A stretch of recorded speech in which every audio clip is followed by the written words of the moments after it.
नमस्कार मित्रांनो, MPSC smart लर्निंगमध्ये आपलं स्वागत आहे. थोडा उशीर झाला, मात्र तुमचंच क्रिएशन सुरू होतं. आज दिवसभरामध्ये बरेचसे कामं आले आणि त्यामुळेच वेळ मिळाला नाही. सो आपण तरी पण सुरुवात करत आहोत आणि आपण एंडिंग 10:30 वाजेपर्यंत हा क्लास घेणार आहोत, जेणेकरून तुम्हाला आजचा जो सेशन आहे तो क्लॉथचा आहे. अर्थात आपण आज काय शिकणार आहोत तर क्लॉथ शिकणार आहोत आणि त्या क्लॉथ्सबद्दल संपूर्णतः आपण माहिती घेणार आहोत. बघा, अशा प्रकारची स्लाइड असेल. या स्लाइडमधली इच अँड एव्हरी गोष्ट आपल्याला शिकायची आहे, जेणेकरून क्लॉथ्स हा तुम्हाला संपूर्णतः समजून येईल आणि तो समजलेला जो क्लॉथ्स आहे त्यावरून तुम्ही कॉम्पिटिटिव्हचे जे क्वेश्चन्स आहे ते उत्स्फूर्तपणे सोडवू शकाल. ओके, यात काही शंका नाही. तुम्हाला कळत हे असेल. बघा स्क्रीनवर काय दिसते ते बघा. स्क्रीनवर एक स्लाइड दिसते आणि त्या स्लाइडमध्ये तुम्हाला अतिशय समर्पकपणे शिकवलं जात आहे. Okay, so I request you please बघा.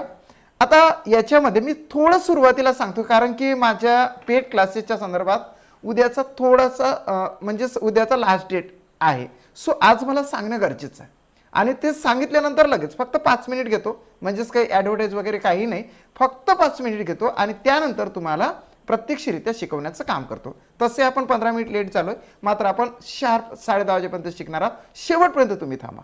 शेवटपर्यंत जर का तुम्ही थांबले तर निश्चितच तुम्हाला या क्लॉथचा फायदा होणार आहे. तसे क्लॉथ्स तुम्हाला शिकवल्यानंतर ते कशा पद्धतीने फाइंड आउट करायचं फक्त तुम्हाला वाचता आलं पाहिजे. ओके, प्रत्येकाला वाचता येतं आणि बरेच जण D.Ed B.Ed पास झालेले आहे. निश्चितच ते सर्व शिक्षकच आहेत. त्यांच्यात आणि माझ्यामध्ये म्हणजे तुमच्यात आणि माझ्यामध्ये काहीही फरक नाही. फक्त मी ॲज फ्रेंड म्हणून तुम्हाला गाईड करत आहो, एवढाच फक्त फरक आहे. ओके, बघा आता थोडं मी सांगतोय असं की महा-TET 2021 इथे आता थोडं कुठचं काही काय काय दिसेल. हां, महा-TET 2021 अर्थात आता होऊ घातलेली जी TET आहे ती आहे महा-TET 2021. या TET बद्दल ऑनलाईन स्पेशल बॅच सुरू आहे. हे पुन्हा पुन्हा याच्यासाठी सांगत आहोत की नव्यानं काही विद्यार्थी येतात त्यांना माहीत असलं पाहिजे. बऱ्याचशा विद्यार्थ्यांनी म्हणजेच आपल्या आता जे विद्यार्थी बघत आहे त्या बऱ्याचशा विद्यार्थ्यांनी पेड क्लासेसमध्ये ॲडमिशन केलेली आहे आणि ते सुद्धा आता अवेलेबल आहे आपल्यासोबत. महा-TET 2021 साठी ऑनलाईन स्पेशल बॅच सुरू आहे. आता स्पेशली बॅच म्हणजेच काय, 5 सब्जेक्ट जसे हाताला 5 बोटं आहे त्या 5 बोटाला ज्याप्रमाणे महत्त्व आहे, जर याच्यातलं एखादा बोटाला इजा झाली, तुटलं असं म्हणत नाही, थोडी जरी इजा झाली तर पूर्ण हातच्या हात डिस्टर्ब होतं की नाही. मग तसंच आहे, जर हे 5 जसे बोट आहे तसेच 5 सब्जेक्ट आपल्याला महा-TETला देण्यात आलेले आहे.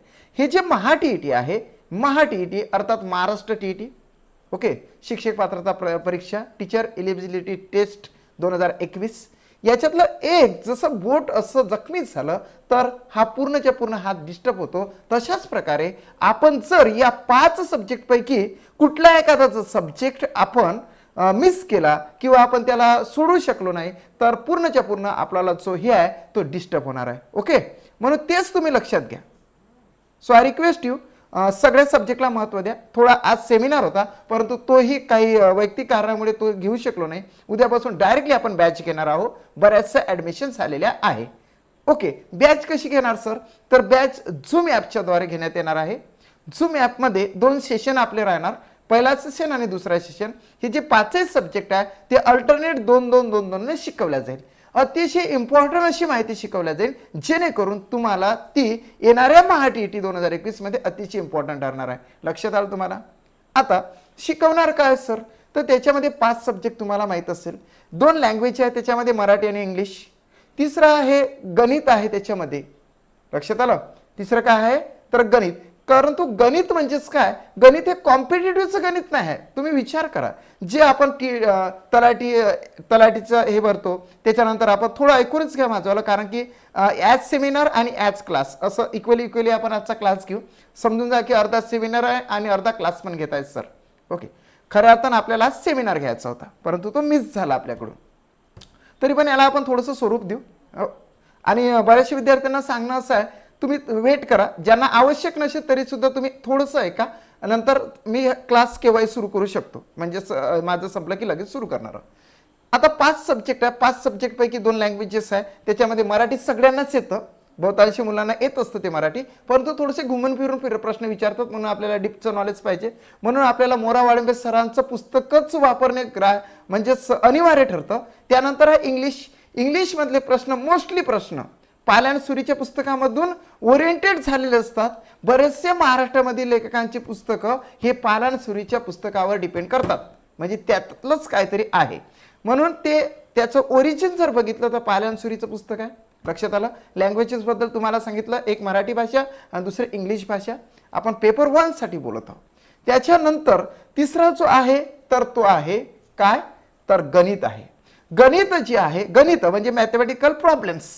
आता गणित म्हणजेच काय सर, तर त्याच्यामध्ये तीन नव्हे तर 4 विंग्स येतात गणिताच्या. एक आहे अरिथमॅटिक, दुसरा अल्जेब्रा, थर्ड येतं जॉमेट्री आणि फोर्थ येतं स्टॅटिस्टिक्स.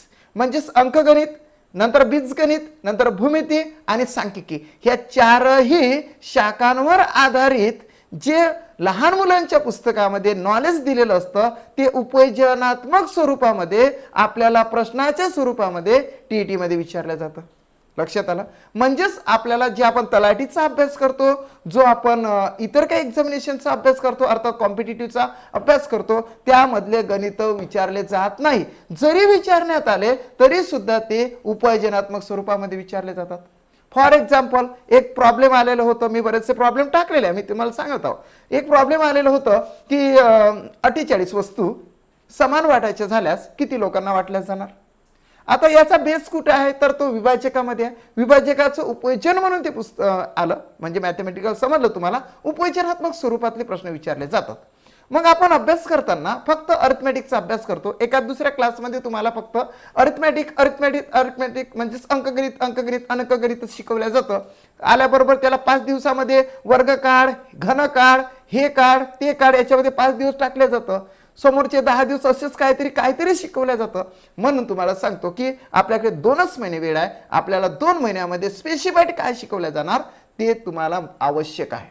काय शिकवलं जाणार आहे मग सर स्पेसिफाईड, तर त्याच्यामध्ये मी फक्त हे नाही सांगत, मी जनरली पण सांगत आहो. घरी पण अभ्यास करण्याच्या दृष्टिकोनातून मी जे सांगत आहो ते तुम्हाला कामी पडणार आहे, घरी सुद्धा कामी पडणार आहे.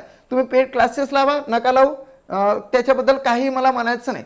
मात्र कुठलाही तुम्ही क्लास करत असाल किंवा घरी जरी अभ्यास करत असाल तर ह्या गोष्टी खूप इम्पॉर्टंट आहे. लहान मुलांची पुस्तक घ्यायची, त्याच्यामधलं अंकगणित जाणून घ्यायचं, त्याचं उपयोजनात्मक स्वरूपाने जे क्वेश्चन विचारले जातात ते क्वेश्चन आपण अभ्यासाचे. झालं क्लिअर. मग दुसरी गोष्ट निग्लेक्ट आपल्याकडून होतं ते म्हणजे भूमिती. भूमिती आपण जाणूनच घेत नाही. जो विद्यार्थी भूमितीच्या संदर्भात नॉलेज जाणून घेत नसेल तर निश्चितच समजून जायचं की त्याचा पेपर निघणार नाही. पेपर निघणार त्याचा नाही असं नाही, त्याच्या विरोधात मी बोलत नाही, कारण त्याचा पेपर निघणार, परंतु त्याला गणिताच्या ऐवजी दुसरे जे सब्जेक्ट आहे अतिशय स्ट्रॉंग करायला पाहिजे. मग स्ट्रॉंग करण्यासारखे कोणते सब्जेक्ट आहेत सर, आहेत ना. एक म्हणजेच बालमानसशास्त्र, अध्यापनशास्त्र आणि परिसर अभ्यास. याच्यामध्ये फक्त थिअरॉटिकल नॉलेज आहे. तुम्ही स्वतःवरून जरी त्याच्या नोट्स काढल्या तरी सुद्धा तुम्ही त्याच्याला फुलफिल मार्क्स घेऊ शकता. You can earn each and every questions remarks. Okay, तेच तुम्हाला समजलं. आता मॅथमॅटिक्स संपलं. मॅथमॅटिक्समध्ये ते करावं लागतं. आणि सांख्यिकीचे म्हणजे जे आपण ग्राफ शिकत होतो की नाही त्याच्या संदर्भातले सुद्धा क्वेश्चन तुम्हाला आलेच पाहिजे. तेच झालं. मी तुम्हाला लँग्वेजबद्दल सांगितलं, तुम्हाला मॅथमॅटिक्सबद्दल सांगितलं. आता तुम्हाला सांगणार आहोत बालमानसशास्त्र, अध्यापनशास्त्र आणि परिसर अभ्यास. परिसर अभ्यासासाठी काय करायचं, परिसर अभ्यासासाठी अतिशय इम्पॉर्टंट असं आहे सायन्स ओरिएंटेड जे चॅप्टर्स आहेत ते सर्व चॅप्टर्स अभ्यासाचे. सोबतच शिवाजी महाराजांचं जीवनचरित्र ज्या पुस्तकामध्ये देण्यात आलेलं आहे असं 4थ्या वर्गाचं पुस्तक आणि 7व्या वर्गाचं पुस्तक अभ्यासाचं. आणि त्यानंतर इतरही काही चालू घडामोडी नव्हे तर जो इतरचा जनरल स्टडीचा भाग आहे तो सुद्धा तुम्ही अभ्यासाचा. आला लक्षात. त्याच्यानंतर आपण जाऊ अध्यापनशास्त्र आणि बालमानसशास्त्र. अध्यापन आणि बालमानसशास्त्राच्या अतिशय चांगल्या अशा नोट्स मार्केटमध्ये उपलब्ध आहे. ते तुम्ही क्वेश्चन स्वरूपात अभ्यासा, ना की थेअरी करू नका, कारण की थेअरी काढायला आपल्याला वेळच नाही. थेअरी काढणे म्हणजेच एकच टॉपिक फिरवत तेच ते करणे. आपले तेवढे टॉपिक होणार नाही, कारण आपल्या पुढे इतरही 4 सब्जेक्ट आहे. लँग्वेजेस आहे 2, मॅथमॅटिक्स आहे, परिसर अभ्यास आहे. एवढं सारं ठेवून फक्त काय बालमानसशास्त्राची थेअरी काढणार, करूच नका तसं. फक्त आणि फक्त तुम्ही एक काम करा की ते थेअरी काढत असताना ते थेअरीचं आपलं पेज म्हणजे बालमानसशास्त्राचं पुस्तक पुढे ठेवा मानसशास्त्राचं आणि त्याच्यावरून फक्त क्वेश्चन अभ्यासा. झालं. बऱ्याचशा सिरीज यूट्यूबवर उपलब्ध आहे, त्या सुद्धा तुम्ही बघा. बऱ्याचशा सरांना तेवढेच वेटेज द्या जेवढं की मला तुम्ही देताय तेवढं. झालं. म्हणजेच हा झाला तुमचा सिलेबस. हा सर्व सिलेबस अल्टरनेटली तुमचा कंप्लीट केला जाणार आहे. अल्टरनेटली कंप्लीट केला जाणार आहे. उद्याची लास्ट डेट असेल आणि हा जो माझा क्लास आहे झूम ॲपद्वारे ठेवण्यात येणार आहे. झूम ॲपद्वारे सुद्धा राहणार, यूट्यूबद्वारे सुद्धा राहणार. परंतु तो यूट्यूबद्वारे असलेला पार्ट हा तुम्हाला जे अनपेड वाले मुलं आहे त्यांना बघता येणार नाही. मग आम्ही जर समजा असं तुम्ही मला म्हणणार, जर समजा आम्ही सर तुमचा क्लास नाही लावला, डझंट मॅटर, नाही लावला तरी चालतं, मात्र तुमच्यावर सुद्धा तेवढंच लक्ष ठेवलं जाणार आहे. तुम्ही सुद्धा तसेच विद्यार्थी आहे म्हणून तुमच्यावर वॉच ठेवला जाणार आहे. एक स्पेशली तुमचा ग्रुप उद्या तयार केला जाणार आहे. जे पेडवाल्यांचं एक व्हॉट्सअप ग्रुप, एक अनपेड वाल्यांचा व्हॉट्सअप ग्रुप, म्हणजे जे फ्रीवाले मुलं आहे त्यांचं सुद्धा व्हॉट्सअप ग्रुप तयार केला जाणार आहे. महत्त्वाच्या नोट्स मात्र दोन्हीकडे सेंड केल्या जाणार, त्याच्यात काही हे नाही. परंतु त्याच्या PDF आहे, इतर ठिकाणी शेअर तुम्ही न कराव्या असं बांधील राहून मी तुम्हाला त्या ग्रुपमध्ये ॲड करणार आहोत उद्याच्या क्लासमध्ये. ओके, झालं. उद्याच्या बॅचमध्ये म्हणजे जो इव्हिनिंगचा आपला 9 वाजताची बॅच असेल त्या बॅचमध्ये तुम्हाला एक लिंक शेअर केल्या जाणार आणि त्या लिंकमध्ये तुम्ही फटाफट जॉईन व्हायचं आहे उद्याच्या बॅचमध्ये. त्याच्या आधीच पेडवाल्यांचा क्लास झालेला पण असेल, त्यांचा ग्रुप पण तयार झालेला असेल. कळलं तुम्हाला? आता हे झालं क्लासच्या बद्दल. डेली ऑनलाईन बॅच आहे 7 ते 8:30 वाजेपर्यंत. हे काही क्लासची ॲडव्हर्टाईज नाही किंवा काही नाही, फक्त तुम्हाला सांगत आहो लास्ट डेट आहे म्हणून. त्याच्यानंतर ऑल सिलेबस कंप्लीट केला जाणार आहे, तेवढ्याच तळमळीनं तिथे शिकवल्या जाणार आहे. 10 ऑगस्ट ते 11 ऑक्टोबर 2021 पर्यंत शिकवल्या जाणार. निश्चितच 2 महिने तुम्हाला गाईडलाईन केल्या जाणार. संपर्कासाठी तुम्ही मला कॉल करू शकता. क्लास संपल्यानंतर कॉल करा किंवा उद्या सकाळी कॉल करा. ओके, तर 7709119501. सावंत सर असं माझं नाव आहे. TET हे पास आहो आणि शासकीय सेवेमध्ये सध्या कार्यरत आहो. झालं, एवढं माझ्याबद्दल इंट्रोडक्शन पुरंच झालं. मग याच्यानंतर काय, तर याच्यानंतर तुम्हाला मी आणखी एक सांगतो की मी तुमच्यासाठी काय आहे. जर पेड क्लासेस नाही केले तर आमच्यासाठी तुम्ही काय घेऊन येत आहे, तर ॲट फर्स्ट सुरुवातीला तुम्हाला आता तरी 2-2 सोडत आहो, नंतर तुम्हाला 4-4 म्हणून अशी सिरीज सोडत आहो. बघा, महाटीटी पेपर 2018चा आपण ॲनालिसिस सुरू केलं. याच्यामध्ये अतिशय स्पीड घेतल्यात येणार आहे. बरेचसे व्हिडिओज आपले रेकॉर्डेड झालेले आहे, परंतु वेळ माझ्याकडे कमी आहे. म्हणजे समजून जा 12 तारखेपर्यंत 10 तारखेपर्यंत बिझीच आहो. त्याच्यानंतर माझंवाला पेड क्लासेस सुरू होणार, त्याच्यामध्ये बिझी राहावं लागेल. आणि म्हणून मी थोडासा वेळातला वेळ काढून तुमच्यासाठी अशा प्रकारचे सिरीज तुमच्यासाठी मी पाठवणार आहोत. हे क्वेश्चन अतिशय इम्पॉर्टंट आहे मित्रांनो. याच्यासाठी तुम्हाला ज्या विद्यार्थ्यांनी हे क्वेश्चन्स अभ्यासलेलं असेल, मी काय केलं याच्यामध्ये, मी एकच केलं की तो टार्गेट केला क्वेश्चन. 2013 पासून तो 2021 पर्यंतचे सर्व पेपर्स आपल्याकडे आहे. त्याच्यातला मॅथ सेशन आपण उचलला, त्याच्यामध्ये क्वेश्चन्स आपण घेतले. ते सर्व क्वेश्चन्स वर मी स्वतः 4 ते 5 एक्स्ट्रा क्वेश्चन्स तयार केले, जेणेकरून इन फ्युचरमध्ये म्हणजेच अर्थात येणाऱ्या 2-3 महिन्यामध्ये तुमची जी परीक्षा होणार आहे 2021ची महाटीटी पेपरची, त्यामध्ये अशा प्रकारचा क्वेश्चन जर आला तर निश्चितच तुम्हाला सोडवता आला पाहिजे. हा त्यामागचा शुद्ध हेतू आहे. झालं. हे शिकवल्यानंतर मग तुम्हाला गेस सुद्धा क्वेश्चन्स या स्वरूपामध्ये पाठवल्या जाणार आहे. निश्चित तुम्ही हे सुद्धा बघा अशा पद्धतीने ते भरपूर सारे मी तयार केलेले आहे, ते तुम्ही बघू शकता. हे बघा 1 पासून तर तुम्हाला 16 पर्यंत आहे.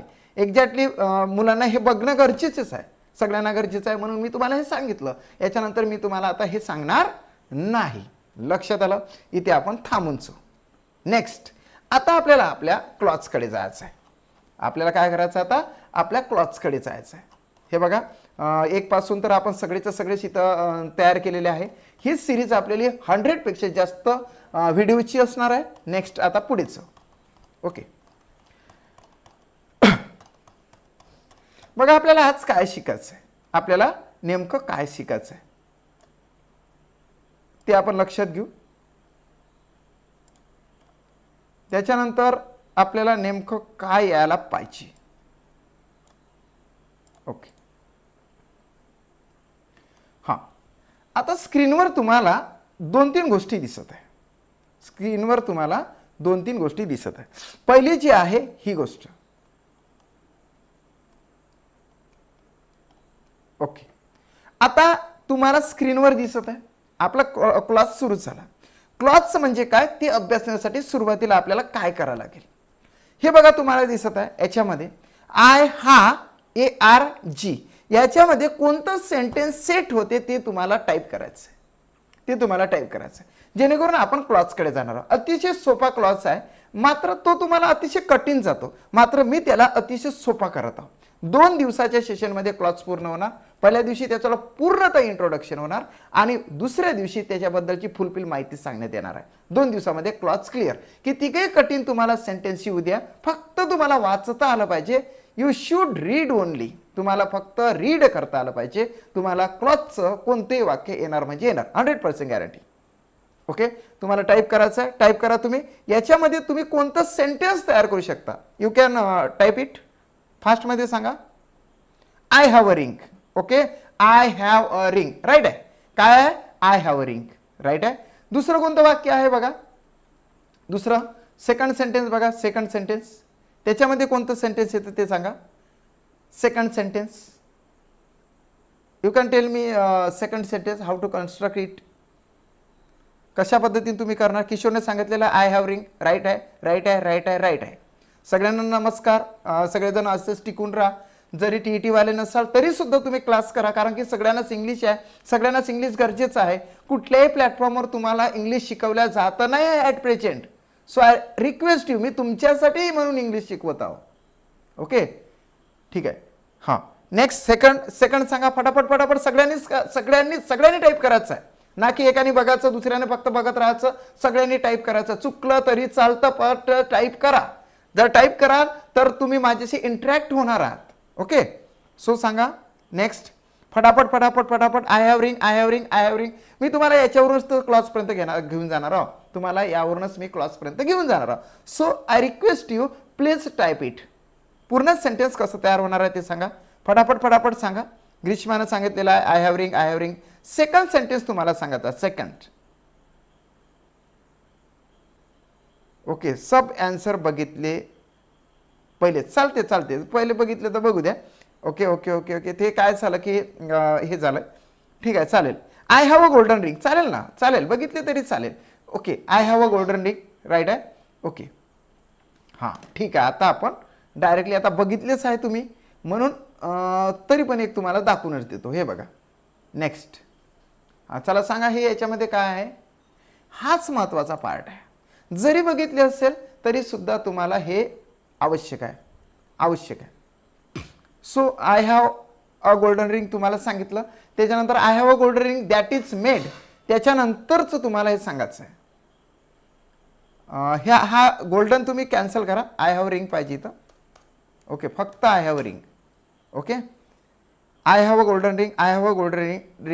गोल्डन रिंग सगळ्यांनीच टाईप करायचं आहे. सगळ्यांनाच टाईप करायचं आहे कारण हे ज्यावेळेस तुम्ही टाईप कराल निश्चितचपणे तुम्ही क्लॉथ्स या चॅप्टरशी जोडले जाणार 100%.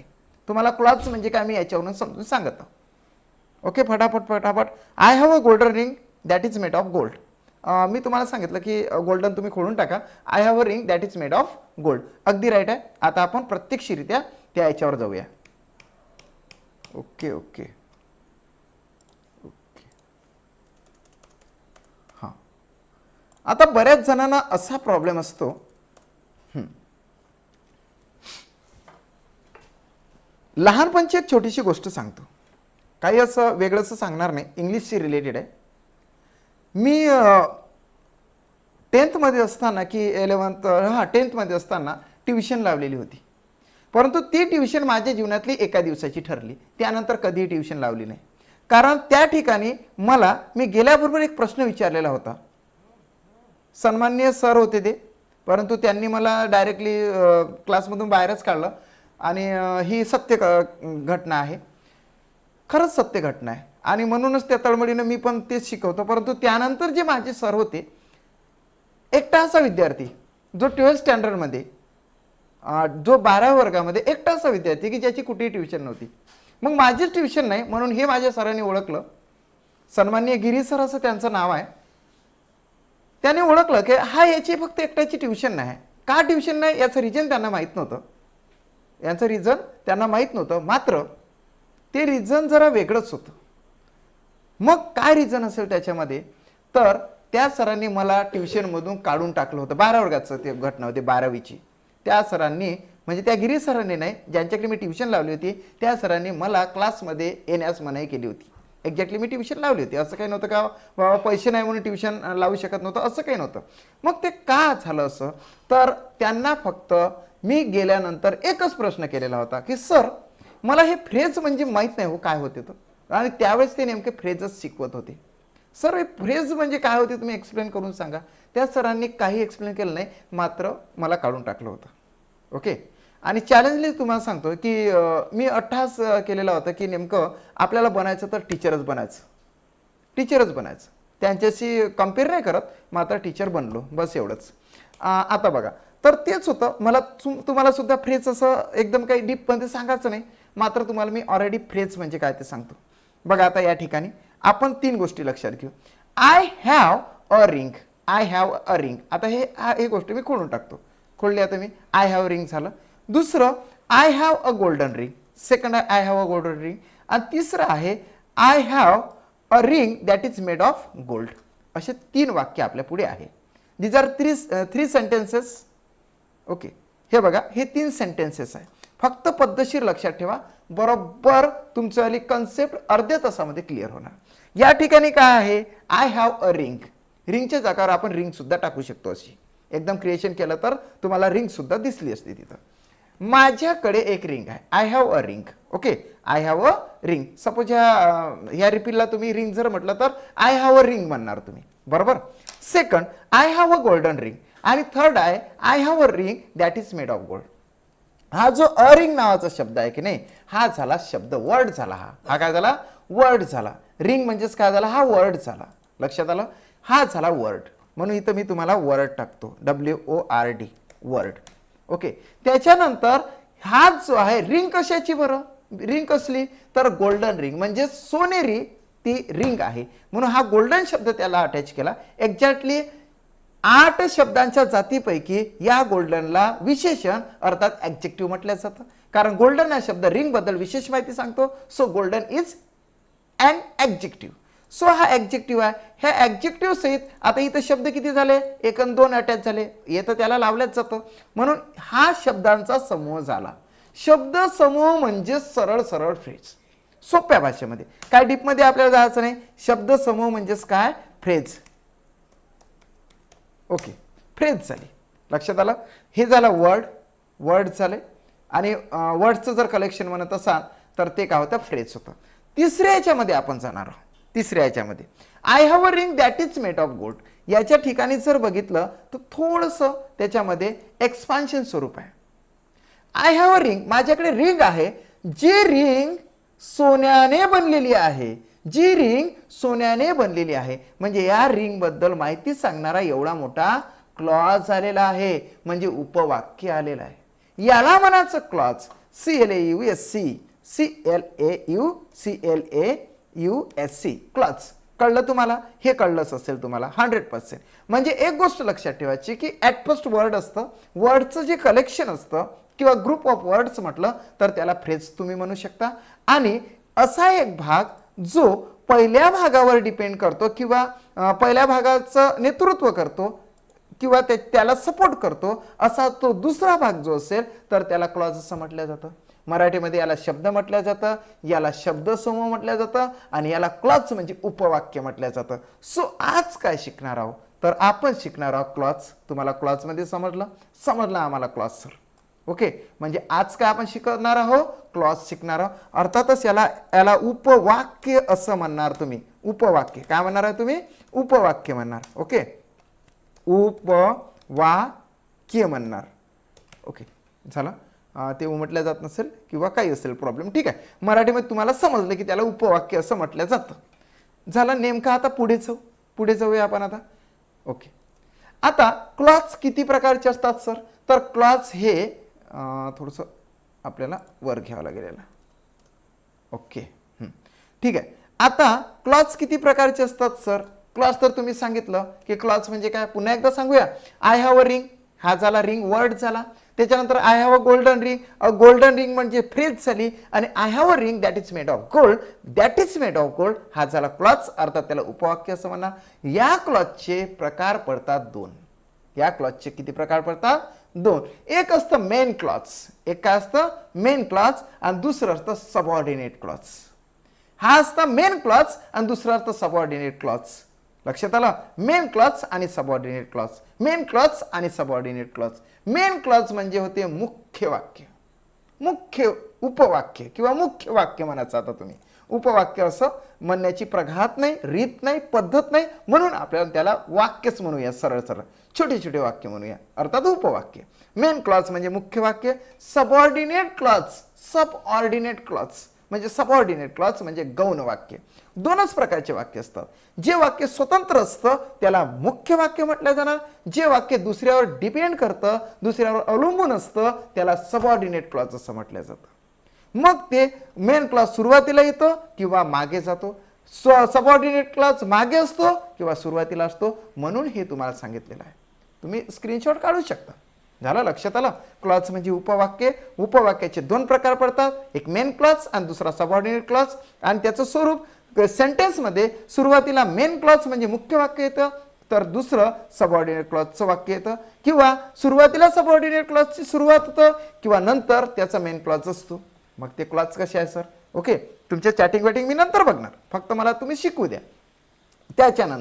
त्याच्यानंतर मी तुमच्यासाठी बघा अशी स्लाईड तयार केली, आणि दिस साईड इज व्हेरी ब्राईट, माझ्यामध्ये तरी ब्राईट आहे. आता तुम्ही बघा काय तर.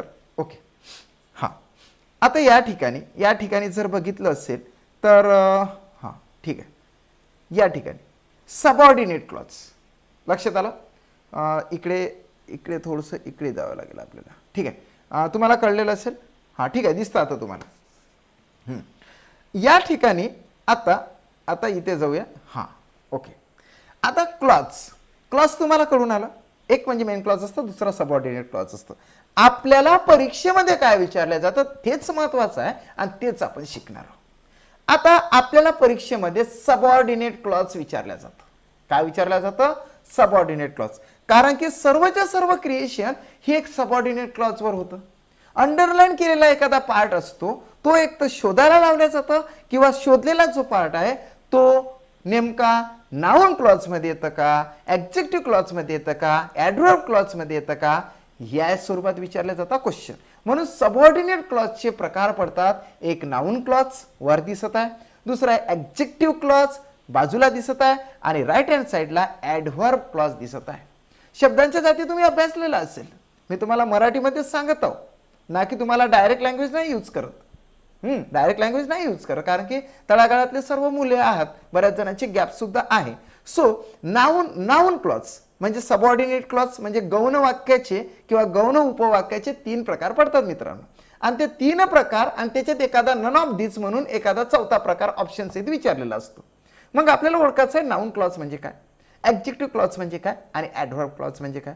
आपण ज्यावेळेस शालेय अभ्यासामध्ये सर्वप्रथम 7वी किंवा 8वीमध्ये बऱ्याच जणांना तर नाही शिकवल्या जात, परंतु 10वी तरी पकडा, 10व्या वर्गामध्ये आपली खऱ्या अर्थानं सुरुवात होत असते.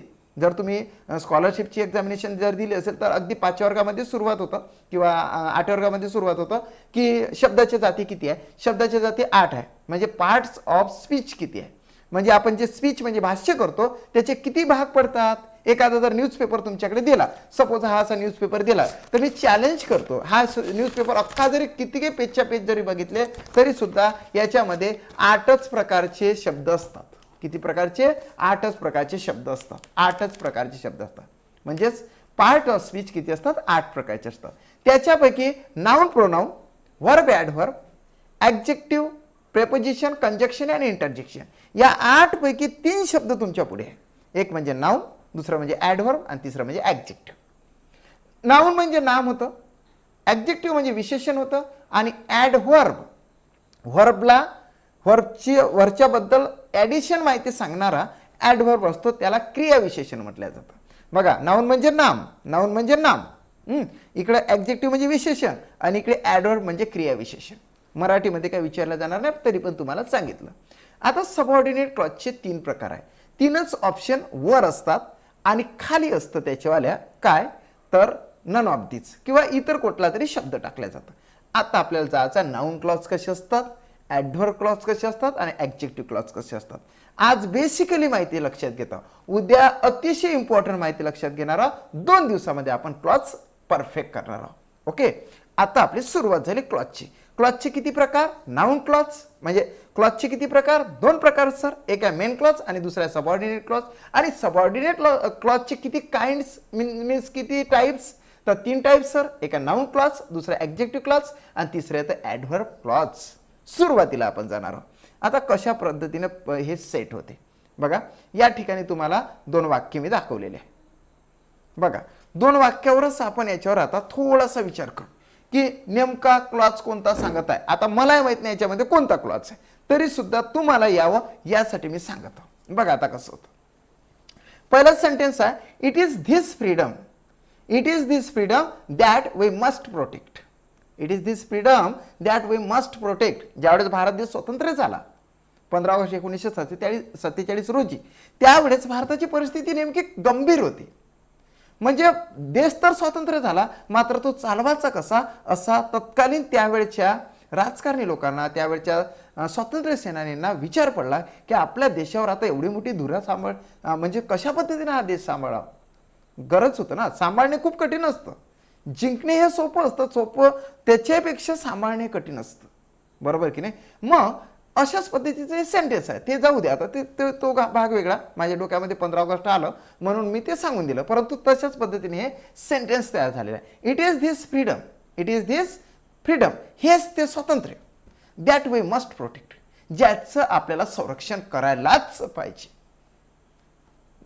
It is this freedom that we must protect. Second sentence बघा. द मॅन, हाच तो मनुष्य, हु इज स्पीकिंग नाव, जो आता सद्यस्थितीत बोलत आहे, हु इज स्पीकिंग नाव इज अवर टीचर. हाच तो मनुष्य, हाच मी हाच तो मनुष्य जो तुमच्याशी बोलत आहे, तो टीचर आहे ना. टीचर इज अवर टीचर, ते आमचे टीचर आहेत. ते जे आता बोलत आहे ना, ती जी व्यक्ती आता बोलत आहे ना, तेच आमचे टीचर आहे बाप्पा, असं तुम्ही म्हणू शकता. मग याच्यामध्ये काय आहे तर क्लॉज कसा सेट होतो तो तुम्हाला आता असा अंडरलाईन करतो. म्हणजे हा जो आहे एवढा जो पार्ट आहे, निश्चितचपणे हा काय आहे तर क्लॉज आहे. काय आहे तर क्लॉज आहे. मी तर तुम्हाला अंडरलाईन पण करून देतो. याच्यामध्ये हा क्लॉज आहे. इथे आपण आणखी थोडीशी क्रिएशन करूया. ओके, हां ओके झालं. मला हे ऑलरेडी आधीच करून ठेवता येत होतं, परंतु मी तुमच्या पुढे केलं जेणेकरून क्लॉज कसा अंडरलाईन केला जातो. आता काय झालं, ह्या दॅट नंतरचा भाग म्हणजे जे कंजक्शन असतात, म्हणजे मराठीमध्ये त्याला उभयान्वयी अवयव असं म्हटलं जातं. त्याच्यामध्ये अँड आहे, त्याच्यामध्ये बट आहे, त्याच्यामध्ये सो आहे, त्याच्यामध्ये बिकॉज आहे, त्याच्यामध्ये दॅट आहे, हू आहे, हुम आहे, हुज आहे, व्हेअर आहे, व्हिच आहे, जे काय असेल ते त्याच्यानंतरचा पार्ट, त्याला चिटकून आलेल्याचा पार्ट म्हणजे इथं दॅट आलं. दॅटला जो पार्ट चिटकून आला तो सर्वच्या सर्व पार्ट म्हणजेच काय झालं तर क्लॉज झालं. मग तो सबऑर्डिनेटच क्लॉज असतो, म्हणजे तो गौणच वाक्य असतं. मग त्याचा प्रकार काय सर, त्याच्यासाठी तर हे सुरू आहे. मग आता याचं तुम्हाला समजून सांगितलं. आता दुसरं बघा. The man who is speaking नाव इज अवर टीचर. या ठिकाणी हु असा आलेला आहे आणि हु इज स्पीकिंग नाव हा एवढ्याला आपण अंडरलाईन करणार आहोत. निश्चितच आपण याला अंडरलाईन करणार, निश्चितच आपण याला अंडरलाईन केली. झालं, समजलं. याच्यामध्ये हा कंजक्शन आला ना, हु, हा काय आला कंजक्शन म्हणजे हु आला. हु सोबत जो चिटकून आलेला भाग आहे ह्या कॉमापर्यंत, इकडचं नाही हा, इजवर टीचर येणार नाही आता. ओके, हा जो पार्ट आहे हा पार्ट काय आहे तर सरळ सरळ क्लॉज आहे. मग कोणता क्लॉज आहे तर तुम्हाला नंतर सांगणार. आता तुम्हाला ॲट फर्स्ट क्लॉज तर समजलं की नाही. दॅट असेल, हु असेल, व्हेअर असेल, हाऊ असेल, याच्यासोबतचा जो पार्ट असेल कुठलंही का कंजक्शन येऊ द्या ना, कुठलंही का उभयन्वयी अव्ययी येऊ द्या ना. कंजक्शन म्हणजे जोडणारं, ते जोडणारे जे काही शब्द असेल तो येऊ द्या ना. आपल्या साध्या सोप्या भाषेमध्ये जोडणारा शब्द दिसला रे दिसला, त्याच्यासोबत येणारे सर्व शब्द, मधात जर कॉमा आला तर थांबून जायचं. मग ते काय असतात तर ते क्लॉज असतं. तेवढं राजा क्लॉज असतं. म्हणजे दॅट सोबत वी मस्ट प्रोटेक्ट हे शब्द आले, झाला क्लॉज. हु इज स्पीकिंग नाव झाला क्लॉज. म्हणजे क्लॉज अशा कंजक्शन सोबत चिटकून येत असते. क्लिअर झालं. आता हे तुम्हाला माहित झालं. आता मी तुम्हाला एक सांगतो की याच्यामध्ये नाउन क्लॉज आहे, ॲडजेक्टिव्ह क्लॉज आहे की ॲडव्हर्ब क्लॉज आहे, 3 पैकी कोणता क्लॉज आहे. आता काय करायचं, एक गोष्ट लक्षात ठेवा. हे सांगतो तुम्हाला, हा जो दॅट आहे, दॅटच्या मागे एक शब्द आहे बघा. हा शब्द खूप इम्पॉर्टंट आहे. हा शब्द खूप इम्पॉर्टंट आहे, फ्रीडम. आणि हा काय आहे, मॅन आहे. हा शब्द खूप इम्पॉर्टंट आहे. आता या दॅटच्या मागं नाऊन आला ना, फ्रीडम म्हणजेच काय, एक शब्द आला, एक शब्द जो नाम दर्शवतो. मराठी भाषेमध्ये नाम, फ्रीडम म्हणजे स्वातंत्र्य, स्वातंत्र्य हे नाम आहे. मॅन म्हणजे मनुष्य, मनुष्य हे नाम आहे, बरोबर ना. म्हणजे तो इंग्लिशमध्ये नाऊन आहे. हा काय, नाऊन आहे. मग नाऊन आहे सर, म्हणजे नाऊन क्लॉज असेल का सर? नाही. इथं नाऊन आहे म्हणजे नाऊन क्लॉज असेल का? नाही. इथं जर तुम्हाला ह्या कंजक्शनच्या मागं जर नाऊन दिसलं किंवा आपल्या साध्या भाषेमध्ये एखादा शब्द सापडला जो नाम दर्शवतो, त्याच्यापासून काहीतरी असं दर्शवलं जातं, तो जर सापडला तर नाऊन क्लॉज म्हणायचं नाही. जरी ते नाम असेल तरी सुद्धा ते नाऊन क्लॉज नसतं. नाऊन असतं ते, हे फ्रीडम हे नाऊन आहे, नाम आहे. परंतु त्याला तो जर नाऊन असला म्हणजे तिथं व्हर्ब नाही पाहिजे. तिथं व्हर्ब नाही पाहिजे. तर जर शब्द नाऊन असला तर तो म्हणजे हा एवढा पार्ट जो आहे ना, दॅट वे मस्ट प्रोटेक्ट, त्याच्या इंटरनली तुम्हाला सांगतो, दॅट वे मस्ट प्रोटेक्ट हा जो शब्द आहे ना, तर तो शब्द आपल्याला काय करायचा आहे, हा दॅट वे मस्ट प्रोटेक्ट हा एवढाच जो पार्ट आहे तो या फ्रीडम बद्दल माहिती सांगते. हा दॅट वे मस्ट प्रोटेक्ट हा जो एवढा पार्ट आहे तो फ्रीडम बद्दल माहिती सांगते. म्हणजे फ्रीडम हे नाम आहे, नामाबद्दल माहिती सांगणारा शब्द किंवा भाग म्हणजे विशेषण असतं. म्हणून या पार्टला विशेषणात्मक उपवाक्य अर्थात इंग्लिशमध्ये ॲडजेक्टिव्ह क्लॉज असं म्हटलं जातं. आणि सोप्या भाषेमध्ये काय, दॅट, वू, व्हेअर हे ते दिसले की त्याच्या मागे एक शब्द सापडला जो नाम असेल तर नाम क्लॉज अर्थात नाऊन क्लॉज म्हणायचं नाही. काय म्हणणार आहे तुम्ही, ॲडजेक्टिव्ह क्लॉज म्हणणार. लक्षात आलं? पुन्हा सांगणार नाही कारण एक्सरसाइज घेणार आहोत. नेक्स्ट, कळलं असेल तर हाय करा. मी थोडं थांबतोय 1 मिनिटासाठी फक्त. जर कळलं असेल तर हाय करा की आम्हाला कळलं सर. तुम्ही पुढे जाऊ शकता. ओके, तुम्ही पुढे जाऊ शकता असं तुम्ही म्हणू शकता ना. ओके, कळलं असेल तर हाय करा, नाहीतर मी पुन्हा सांगतो. कळलं असेल तर हाय. यस यस यस यस किशोरला कळलं. भगवत गजानन, हर्ष गजानन, आपल्या मित्रांना सांगा. निश्चितच पण तो सगळ्यांना फायदाच होणार आहे. कारण की जीवनामध्ये अतिशय तळमळीनं शिकवण्याचा आधीपासूनच प्रयास आहे आणि आता सुद्धा चुकणार नाही. आता सुद्धा तुम्हाला जसा शब्द दिला तसाच एंडपर्यंत क्लास घेणार आहोत. ओके, त्यात काही कुठली अशी दगाबाजी नाही. तुम्हाला काही असं वेगळंसं नॉलेज दिलं जात नाही. जे आवश्यक आहे तेच तुम्हाला मी सांगत आहो. कारण की क्लास असं की गोष्ट आहे, बरेचसे विद्यार्थी त्याच्यामध्ये चुकतात. मी तुम्हाला चुकू देणार नाही, फक्त तुम्हाला वाचता आलं पाहिजे, बस फायनल गोष्ट. आधीचं तुम्हाला सांगितलं, दॅट, वू, हुम, त्याच्या मागे जर एक शब्द असेल, तो जर नाम असेल, नाम तर ओळखता येते ना, नाऊन तर ओळखता येते की नाही. म्हणजे तिथं व्हर्ब जर आला तर मग त्याला का व्हर्ब म्हणणार, व्हर्ब आला तरच व्हर्ब म्हणणार. ठीक आहे, कळलं सगळ्यांना? ओके ओके ओके ओके, सगळ्यांना कळलं. ठीक आहे, आता आपण ओके पुढे जाऊ. आता सेकंड बघा. आता तुम्हाला कळलं, तुम्ही मला सांगू शकता, यू कॅन टाईप, तुम्ही मला सांगा की यातला कोणता क्लॉज दर्शक भाग आहे रे. आता तुम्हाला माहीत झालेलं आहे क्लॉज कुठून सुरुवात होते, तेवढा पार्टच बरोबर त्याचा क्लॉज असतो. क्लॉज अंडरलाईन जरी नसला, एखाद्या वेळेस काय होतं, अंडरलाईन द्यायचं राहूनच जाते त्या पेपरवाल्यांचं. मग आपल्याला तरी अंडरलाईन करता येते ना, करता येते आपल्याला अंडरलाईन, तरी सुद्धा आपण राईट आन्सर आणू शकतो. तर तुम्ही मला सांगा 3 मध्ये कोणता क्लॉज आहे. क्लॉज कोणता आहे हे नका सांगू, फक्त कोणता पार्ट क्लॉज आहे, की कुठून कुठपर्यंत क्लॉज दर्शक भाग आहे. आणि 4 मध्ये पण तुम्ही टाईप करू शकता. You can type it fast type करा. निश्चितचपणे आपल्या मित्रांना शेअर करत चला, कारण की एक क्लास मिस होणार त्यांचा. आज आपल्याला 3rd सेशन सुरू आहे. 3rd सेशन म्हणजेच काय, 3rd चॅप्टर सुरू आहे. हे 3rd चॅप्टर आहे, क्लॉजशी आधारित आहे. पुन्हा क्लॉज शिकवल्या जाणार नाही, एवढं लक्षात ठेवायचं. Okay, that he made your friend, अगदी राईट असं दिलेलं आहे. हा जो पार्ट आहे तो काय पार्ट झाला, तर ॲडजेक्टिव्ह झाला. सॉरी, तर हा क्लॉज झाला. त्याच्यानंतर 4 मधलं सांगा. 4 मधलं ओके, सी वॉज लेट. नाही, सी वॉज लेट येणार नाही बेटा, सी वॉज लेट येणार नाही, व्हाय सी वॉज लेट येणार. बरोबर आहे, हा एक पार्ट झाला, व्हाय सी वॉज लेट, अगदी राईट आहे. आता आपल्याला एक काम करायचं आहे, याला मी अंडरलाईन करतोय. अंडरलाईन केल्यानंतर मग आपल्याला निश्चित झालं की नेमका हा काय, तर हा एक पार्ट आहे. नंतर हा सुद्धा आपण एक अंडरलाईन करूया आणि याच्यावर आपल्याला विचार करायचा की नेमकं याचा प्रकार कोणता पडतो ते. ओके, लक्षात आलं तुम्हाला? That he mate your friend. Okay, आणि हा आपण असा घेऊ म्हणजे आपलं क्रिएशन पण होत आहे. झालं.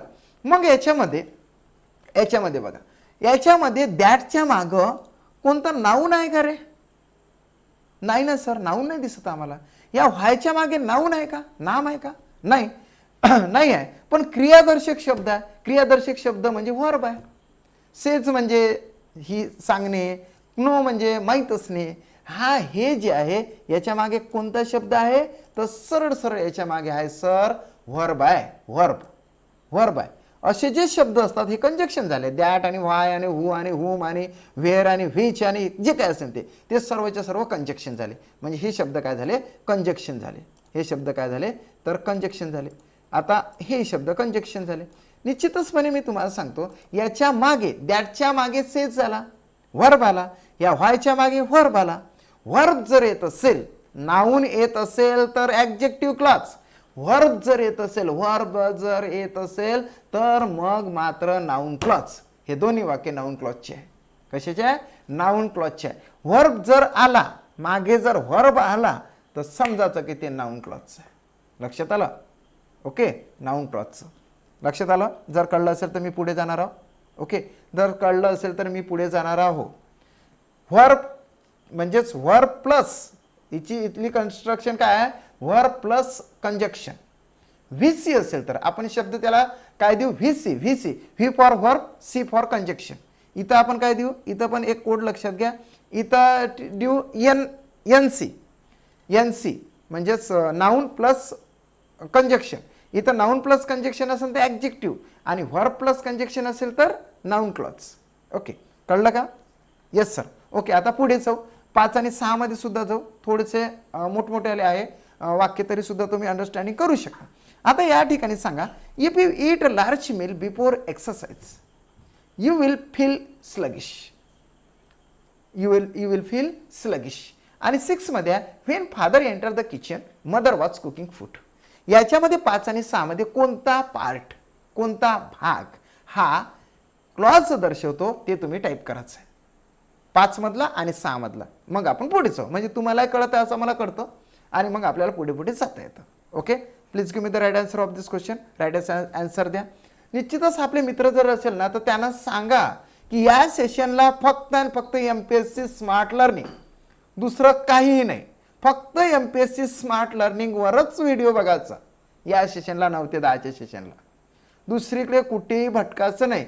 पाहायचेच आहे तर नंतर बघा, दुपारी बघा, व्हिडिओज बघा त्यांचे, सगळ्यांचंच बघायला पाहिजे. कारण की खूप मेहनतीनं सगळेजण व्हिडिओ तयार करत असतात. ओके, तुमच्यासाठी बरेचसे टीचर, माझ्यासारखे बरेचसे टीचर खूप मेहनतीनं तुमच्यासाठी वर्क करत आहे. कोणी बालमानसशास्त्र शिकवत आहे, कोणी अध्यापनशास्त्र शिकवत आहे, कोणी मराठीचे व्हिडिओ टाकत आहे. ते सगळेच बघा, सगळ्यांचं चांगलंच आहे. Okay, when father. काय व्हेन फादर? मला पूर्ण पाहिजे. Watch cooking. बघा ना, मी तुम्हाला एवढं सारं सांगितलेलं आहे की असा कंजक्शन शोधायचा. कंजक्शन म्हणजे काय असते रे? तो शब्द असते ना. बघा मी तुम्हाला शब्द सांगतो, बरेचसे शब्द असतात. म्हणजेच who, whom, whose, that, which, how, when, where असे शब्द असतात ना. ते सर्व शब्द तुम्ही बघा आणि त्याच्यावरून मला सांगू शकता ना. फक्त व्हेन फादर तुम्ही मला पूर्णच्या पूर्ण टाईप करून द्या. तुम्ही फक्त व्हेन फादर सांगू नका. मग मी असं समजेन की व्हेन फादर पासून कुठपर्यंत, तर ते तुम्ही सांगू शकता. वाच कुकिंग फूड येणार नाही. वाच कुकिंग फूड टाकू नका Santosh sir. Harsh the kitchen. Okay, झालं, आलं माझ्याकडे. हे जे आहे when father enter the kitchen, हा एवढा पार्ट जो आहे अतिशय इम्पॉर्टंट आहे. हा जो एवढा पार्ट आहे आपण इथं लक्षात घेतला, कारण इथं व्हेननं सुरुवात झाली आहे. मी तुम्हाला सांगितलं की कॉम्यापर्यंत घ्यायचं, कॉम्याच्या पुढचं घ्यायचं नाही. जर कॉम्याच्या पुढचं घेत असाल तर मग ते थोडंसं आपलं चुकलेलं असेल. झालं. आता दुसरं इकडे काय घ्यायचं? ह्या इफपासून घ्यायचं. काय घ्यायचं आपण? इफपासून कुठपर्यंत? एक्सरसाइजपर्यंत. लक्षात आलं? ह्या एक्सरसाइजपर्यंत घेतला आपण. याला सुद्धा आपण काय करूया आता? याला हे अटॅच करूया. ओके, हां, अशा पद्धतीने. आता या ठिकाणी या ठिकाणी नो कलर, या ठिकाणी आपण घेऊ कलर आणि सॉरी हे येत नाही बरोबर. ओके हां ठीक आहे आलं. आता याला आपण सुद्धा अंडरलाईन करू. अंडरलाईन सगळ्याला केली. झालं. इथं आलेला इफ काय आलेला आहे इफ. इफ नॉट हे कंजक्शनच असतात. काय असतात हे कंजक्शन असतात. हा इफ कलर मोठे उलटे सुलटे घेतात. ठीक आहे. हा इफ आलेला इफ, ह्या इफ जो आहे याच्यापासून हे सुरुवात झालेली आहे. बघा काय केलं आपण इथं व्हेन घेतलं आणि तिथं इफ घेतलं म्हणजे हे दोन कंजक्शन आले ना. आता तुम्हाला सांगतो की कंजक्शन कोणकोणते असतात. एक असतं इफ, इफ नॉट पण घेतलं जातं, सो दॅट पण घेतलं जातं, त्याच्यानंतर बिकॉज घेतलं जातं. अशा ठिकाणी इथे कोणकोणते कंजक्शन घेतले जातात बघा. याच्यामध्ये सुरुवातीला जर असेल ना तर नो सुनर असते, त्याच्यानंतर हार्डली हॅड असते. तुम्हाला माहिती आहे नो सुनरचे वाक्य ते वाक्य असतात, हार्डली हॅडचे वाक्य ते वाक्य असतात, इवन दोचे वाक्य असतात, दोचे वाक्य असतात, अंटिलचे वाक्य असतात, इफचे वाक्य असतात. मात्र हे मध्ये सुद्धा असतं, ते सुद्धा मी तुम्हाला सांगतो कशा पद्धतीने. झालं क्लिअर झालं आता आपल्याला की हे जे आहे इफ पासून एक्सरसाइज पर्यंत हा क्लॉज आहे, व्हेन पासून तर किचन पर्यंत हा क्लॉज आहे म्हणजे सबऑर्डिनेट क्लॉज आहे. त्याला काय म्हटलं जाईल सर, तर मग तुम्हाला एकच गोष्ट सांगतो, हा कुठे काही त्यांच्यासारखा मागे आला का नाही, पुढे आला ना तो, पुढे आला ना तो क्लॉज. क्लॉज जर पुढे आला असेल तर त्याला नाउन क्लॉज पण म्हणायचं नाही, ॲडजेक्टिव्ह क्लॉज पण म्हणायचं नाही. म्हणायचंच असेल तर ॲडव्हर्ब क्लॉज म्हणायचं. काय म्हणायचं ॲडव्हर्ब क्लॉज. ते दोन नसेल तर ॲडव्हर्ब क्लॉज असे पाठ ठेवायचं ना. दोन नसेल तर ॲडव्हर्ब क्लॉजच म्हणायचं. याच्यामध्ये तुम्हाला कळलं असेल, एक एक गोष्ट तुम्हाला कळली. पुन्हा एकदा सांगतोय की बघा पहिले आपण इथं होतो, दॅटच्या मागे जर नाऊन आलेला असेल तर निश्चितच तो नाऊन क्लॉज म्हणायचं नाही तर ॲडजेक्टिव्ह क्लॉज म्हणायचं. हुच्या मागे जसं मॅन नाऊन आलेला आहे, मॅन हा नाऊन आहे परंतु याला नाऊन क्लॉज न म्हणता ॲडजेक्टिव्ह क्लॉज म्हटलं. नेक्स्ट जे आहे ह्या दॅटच्या मागं व्हर्ब आलेला आहे, दॅटच्या मागं व्हर्ब आलेला आहे. व्हर्ब जर आलेला असेल म्हणजे कंजक्शनच्या मागे जर व्हर्ब आलेला असेल तर त्याला नाऊन क्लॉज म्हणायचं नाही. काय म्हणायचं सॉरी त्याला काय म्हणायचं नाऊन क्लॉज म्हणायचं. त्याला काय म्हणायचं नाऊन क्लॉज म्हणायचं. व्हर्ब असलं तर नाऊन क्लॉज म्हणायचं. आणि या ठिकाणी जे आहे जर सुरुवातीला जर कंजक्शन आलेलं असेल 50% आहे मात्र हे. याच्या प्रकारचं दुसरं सुद्धा एक वाक्य आहे, दुसरं सुद्धा वाक्य आहे. सुरुवातीला जर, कारण की उद्याचं सेशन सुद्धा सांगायला लागेल ना मला डीपचं, हे मी तुम्हाला वरचं म्हणजे वरचं नाही हे सुद्धा डीपचंच आहे परंतु तुम्हाला अगदी त्याच्यात खोलात घेऊन जातो म्हणजे सोपं करून देतं. हे जर सुरुवातीला आले इफ व्हेन तर ते जे उपवाक्य तो जो क्लॉज असतो त्याच्यामध्ये कोणता क्लॉज असतो ना नाऊन क्लॉज असतं ना ॲडजेक्टिव्ह क्लॉज असतं तर ॲडव्हर्ब क्लॉज असतो. काय असतो ॲडव्हर्ब क्लॉज असतो. लक्षात आलं. हां कळलं असेल तर सांगा. एक्सरसाइज आपण घेऊया. सगळी एक्सरसाइज तुमच्यासाठी प्रेझेंट करत आहोत. Please give the right answer of this question. एक एक एक एक एक एक करत आपण पुढे जाऊ म्हणजे आपला आजचं सेशन कंप्लीट होणार आहे. एक्सरसाइजला आपल्याला कमीत कमी 20 मिनिट लागेल आणि 20 मिनिटानंतर आपल्याला क्लास ऑफ होईल आणि त्यानंतर उद्याला अतिशय इम्पॉर्टंट याचीच माहिती आपण घेऊन येणार आहोत. हे तर तुम्हाला कळेल, हे तर तुम्हाला ओळखताच येणार. याच्यातलंच वाक्य येतं, उद्याचं तेवढी गरज पण नाही परंतु उद्याचं सुद्धा आपण पार्ट घेणार आहोत म्हणजे आपण 100% क्लॉजबद्दल शिकणार आहोत. ओके हां ठीक आहे. Yes sir. Sir repeat it. Gajanan म्हणतो रिपीट इट. पुन्हा एकदा सांगू का, एकदा सोपं भाषेमध्ये सांगतो, एकदाच सांगतो गजानननं म्हटलं म्हणून. दॅट हू, बघा मी तुम्हाला बोटावर सांगतो, that who whom whose where from where, त्याच्यानंतर हाऊ, त्याच्यानंतर बरेचसे येत असतात दॅट वगैरे, so that, if not, hardly had, no sooner than असे जे येत असतात त्याला कंजक्शन म्हणायचे. काय म्हणायचे कंजक्शन म्हणायचे. हे जर कंजक्शन सुरुवातीला येत असेल तर त्याला डायरेक्टली ॲडव्हर्ब क्लॉज म्हणायचा. काय म्हणायचा ॲडव्हर्ब क्लॉज म्हणायचा. आणि जर ते मध्ये आले तर मध्ये आल्यानंतर त्याच्या मागे जर वर्ब आला तर त्यांना नाऊन क्लॉज म्हणायचं. आणि या ठिकाणी जर मध्ये येऊन त्याच्या मागे जर नाऊन आलं किंवा एखादा शब्द आला तर त्याला म्हणायचं सरळ सरळ ॲडजेक्टिव्ह क्लॉज.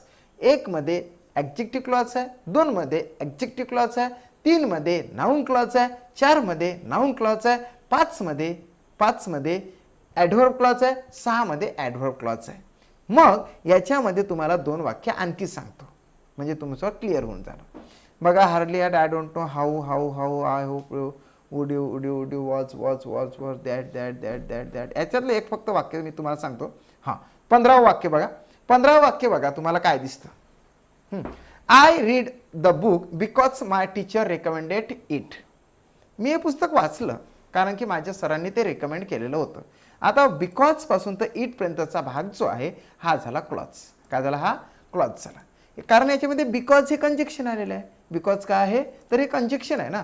कंजक्शन म्हणजे दोन वाक्यांना जोडणारं किंवा दोन शब्दांना जोडणार. इथं वाक्यांना जोडणारं कंजक्शन आहे बिकॉज. इथं जर मध्ये सिन्स हा शब्द आला, मध्ये अँड हा शब्द जर आला, अँड नव्हे हा, अँड तर मेन क्लॉजमध्ये जातं, अँड येणारच नाही. या ठिकाणी जर सिन्स शब्द आला, या ठिकाणी जर बिकॉज शब्द आला किंवा मध्येच जर समजा हे आला आपला, तर त्याला सुद्धा ॲडव्हर्ब क्लॉज म्हणायचं. म्हणजे हे जे वाक्य आहे हे ॲडव्हर्ब क्लॉजचं आहे. मध्ये काय पाहिजे? बिकॉज जर आला किंवा मध्ये जर सिन्स शब्द आला. आणखी तुम्हाला दाखवतो काय तर, म्हणजे तुम्हाला ते क्लिअर येणार. 21-22 ओके, सिन्स आणि नंतर नंतर नंतर नंतर okay okay okay okay okay okay हां ओके. 3 शब्द तुम्ही लिहून घ्या. एक म्हणजे आजच्या पुरतं, उद्या तर मी तुम्हाला इन डिटेल सगळंच सांगणार आहोत डीपली. हे सुद्धा डीपलीच आहे कारण 50% पार्ट आपला कंप्लीट होतं. बिकॉज शब्द लिहा, व्हाईल शब्द लिहा आणि सिन्स शब्द लिहा. SINC सिन्स, त्याच्यानंतर बिकॉज आणि व्हाईल हे 3 शब्द जर मध्ये दिसले, जे शब्द कंजक्शन असतात ते शब्द जर मध्ये दिसले तर त्याच्या समोरचा पार्ट हा क्लॉज असतो आणि ते संपूर्णतः वाक्य ॲडव्हर्ब क्लॉजचं असते. कशाचं असते? ॲडव्हर्ब क्लॉजचं असते. कळलं असेल तर तुम्ही ॲडव्हर्ब असा शब्द लिहा जेणेकरून आपल्याला पुढे जाता येणार. ओके, पुढे जाता येणार. लिहा लवकर. मध्ये जर बिकॉज शब्द असेल, मध्ये जर सिन्स शब्द असेल, मध्ये जर व्हाईल शब्द असेल तर तुम्ही आजपुरतं एवढं लक्षात ठेवा फक्त. बिकॉज, सिन्स आणि व्हाईल हे जर शब्द मध्ये असेल तर त्याला चिटकून आलेला जो सेंटेन्सचा उर्वरित भाग असतो तो असतो क्लॉज आणि त्याच्यामध्ये क्लॉज असतो ॲडव्हर्ब क्लॉज. ओके, आपण 50% पार्ट बघत आहोत. याचे उपप्रकार सुद्धा पडतात.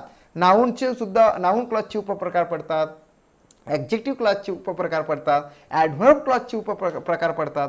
ते आपण उद्या घेणार आहोत. परंतु आज तात्विक दृष्टी तुम्हाला माहित काय होत आहे?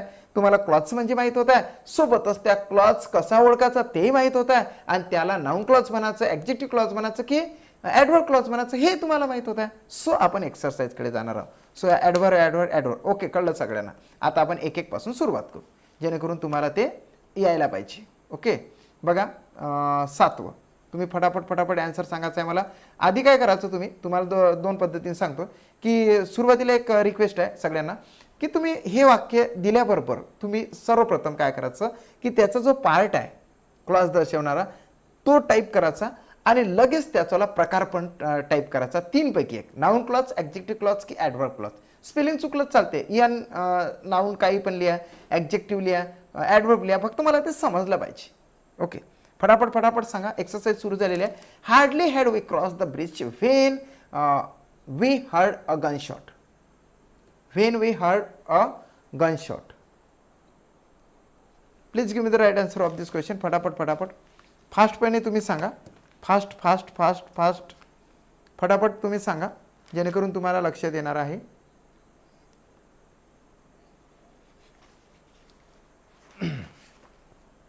फटाफट तुम्ही आन्सर द्यायचा आहे.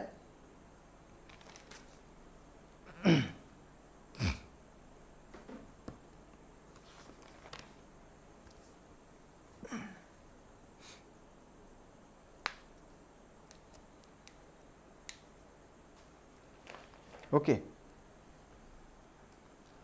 हां ठीक आहे. When we heard a gun shot, adverb clause. नाही, चुकलं. हां, याच्यामध्ये हा व्हेन दिसत आहे तुम्हाला. व्हेन शोधला तुम्ही, बरोबर आहे. व्हेन शोधला म्हणजे मी तुम्हाला सांगितलं व्हिच, व्हेअर, व्हेन हे तर तुम्हाला आहे, परंतु याच्यामध्ये सुरुवातीला हार्डली हॅड आलेलं आहे. काही शब्द तुम्ही ते पण लिहून घ्या. Hardly had, no sooner than, if not, हे तुम्हाला ते कन्व्हर्जन बघा 10व्या वर्गात तुम्ही करत होते. हार्डली हॅडचं नो सुनर दॅन कर, सो दॅट कर, असं तसं ते होतं. ओके, त्याच्यामधलं हे वाक्य आहे hardly had we cross the bridge when we heard a gun shot.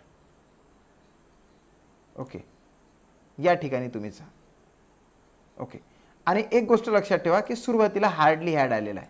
Hardly had की हार्डली हॅड आलं, नो सुनर ध्यान आलं तर सरळ सरळ त्याला काय म्हणायचं, ॲडव्हर्ब क्लॉज म्हणायचं.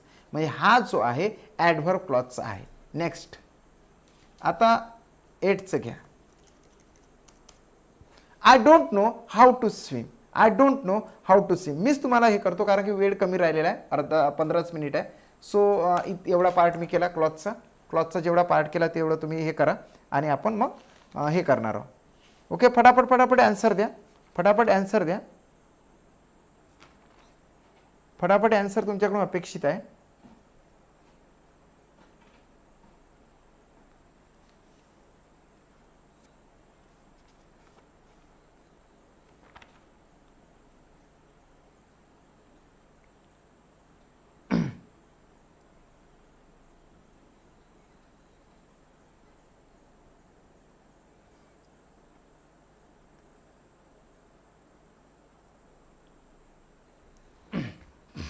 ओके. बघूया काय तर फटाफट आन्सर सगळ्यांकडून अपेक्षित आहे. बिकॉज क्लॉज हा अतिशय सगळ्यांना इम्पॉर्टंट आहे आणि तेवढ्याच तळमळीने तुम्हाला सांगण्यात येत आहे. आता तुम्हाला सगळंच कळलं की तुम्हाला तिने फाइंड आउट करता येतं. I don't know how to swim. How to swim noun clause sir, अगदी नाउन क्लॉज आहे, अगदीच नाउन क्लॉज आहे. 9 मध्ये तुम्ही सांगू शकता. फटाफट फटाफट सांगा 9 मध्ये काय आहे. मी तुम्हाला अंडरलाईन करून देतोय तो part. I hope you would like to me. I hope that. Okay. इथं दॅट राहिलेलं आहे. दॅट आता टाईप करता नाही उरलं ते, थांबा. हां. ओके. आय होप दॅट असतं तिथं. आता तुम्ही सांगू शकता I hope that you would like to me. I hope that you would like to me एवढा पार्ट आहे. याला मी अंडरलाईन करतो आणि अंडरलाईन केल्यानंतर तुम्ही ते सांगू शकता की नेमकं काय त्याच्यामध्ये आहे. नाउन क्लॉज, ॲडव्हर्ब क्लॉज आणि ॲडजेक्टिव्ह क्लॉज तीनच ऑप्शन आहे. 3 पैकी एक तुम्हाला सांगायचं आहे म्हणजे तुम्हाला ते कळलेलं असेल. फटाफट फटाफट सांगा. फटाफट तुम्ही सांगू शकता 9चं ॲन्सर हे, 10चं ॲन्सर हे, त्याच्यानंतर हे, त्याच्यानंतर ते. फटाफट फटाफट सांगा तुम्ही, जेणेकरून आपल्याला उद्याचा पाठ अगदी लवकरच सुरू झाला पाहिजे आणि लवकरच क्लोज झाला पाहिजे. आपण उद्यासुद्धा त्या संदर्भात पूर्णच्या पूर्ण वाक्य लक्षात घेणार आहोत. ओके. 9चं सांगा. 9 noun clause sir, noun clause आहे, अगदी राईट आहे. कारण की त्याच्या मागे व्हर्ब आलेला आहे, बाकी काही नाही. आपण फक्त हिंट्सनेच लक्षात घेतो. त्याच्यानंतर 10वा बघा. 10व्यामध्ये सुद्धा सांगतोय टीईटीचे विद्यार्थी असेल तर निश्चितपणे सर्वांनाच विनंती आहे की तुम्ही तुमच्या मित्रांना सांगा. निदान इंग्लिशमध्ये तर आउट ऑफ मार्क्स मिळणार आणि ज्या विद्यार्थ्याला इंग्लिशमध्ये आउट ऑफ मार्क्स माझ्या क्लासमध्ये मुळे जर मिळत असेल तर निश्चितचपणे तो टीईटी क्रॅक करू शकतो म्हटलं मी. परंतु तो हा शब्द खरा होण्यासाठी तुम्हाला या रणांगणात उतरावं लागेल, अभ्यास करावा लागेल. 2 महिने, फक्त 2च महिने द्या, पूर्ण आयुष्याचं भलं होऊ शकतं. हे काही सांगायला नको. ओके. 10वा. It was you whom I saw first. Okay. एवढा पार्ट आहे. एवढ्या पार्टला मी हे करतो, अंडरलाईन करतो.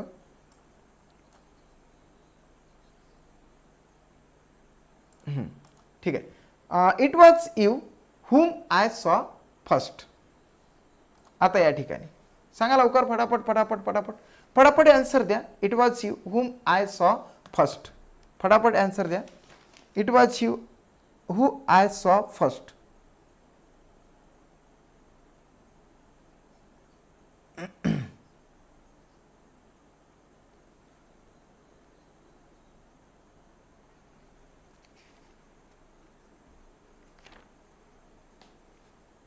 ॲडजेक्टिव्ह क्लॉज काय येतं?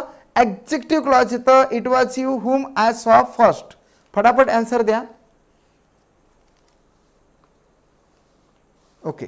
राईटच आन्सर आहे. कारण या ठिकाणी यू काय आलेला आहे, एक प्रकारे जरी इथं सर्वनाम आलेलं असेल, जरी इथं हे आले असेल तर खऱ्या अर्थाने त्याच्यामध्ये काय असतं, सब्जेक्ट, ऑब्जेक्ट आणि कॉम्प्लिमेंट असतं. ओके. सब्जेक्ट, ऑब्जेक्ट आणि कॉम्प्लिमेंट असतं. या ठिकाणी तुम्हाला तो शब्द आलेला आहे, एवढंच लक्षात ठेवा की तो शब्द आलेला आहे. तुम्ही म्हणाल की सर तुम्ही तर नाऊन सांगितलं होतं, इथं तर प्रोनाऊन आलं. आणि प्रोनाऊन आणि नाऊन तर सारखंच असते ना रे. प्रोनाऊन आणि नाऊन हे जवळपास सारखंच असते. नामाऐवजी वापरण्यात येणारा शब्द म्हणजे सर्वनाम. The word that is use instead of noun is called pronoun असं म्हटलं जाते. म्हणजे यू हा शब्द आहे, शब्द आहे म्हणजे ॲडजेक्टिव्ह आहे. सरळ सरळ नाऊन कोणाला लिहितं, ॲडजेक्टिव्ह क्लॉज आहे, ॲडजेक्टिव्ह क्लॉज आहे. ओके. नेक्स्ट 11वा घ्या. दिस इज फटाफट फटाफट पूर्ण एक्सरसाइज पूर्ण झाल्याशिवाय उठायचं नाही, कारण मी शिकवत आहो, तुम्ही काय टाइमपास करणार का? नाही करणार, शेवटपर्यंत तुम्ही थांबा. This is the house that Jack built. ह्या दॅट पासून तर एवढा पार्ट मी अंडरलाईन केला. ओके, चला सांगा आता फटाफट. This is the house Jack, this is the house that Jack built. हेच ते घर जे जॅकने बांधलेलं आहे. फटाफट फटाफट आन्सर द्या, फटाफट फटाफट आन्सर आहे. This is the house that Jack built. काय येतं त्याच्या मागे एक शब्द आलेला आहे सर, 11 कोण म्हणतं नाउन क्लॉज? तुम्हाला फक्त मी एकच सांगितलंय. ओके, तुम्हाला एकच सांगितलं की कंजक्शनच्या मागे जर एक शब्द असेल तर तुम्हाला ॲडजेक्टिव्ह क्लॉज म्हणायचं आहे. ॲडजेक्टिव्ह क्लॉज आहे, अगदी राईट आहे, अगदी राईट आहे. नेक्स्ट घ्या, 12वं वाक्य, 12वं sentence. We love those who love us.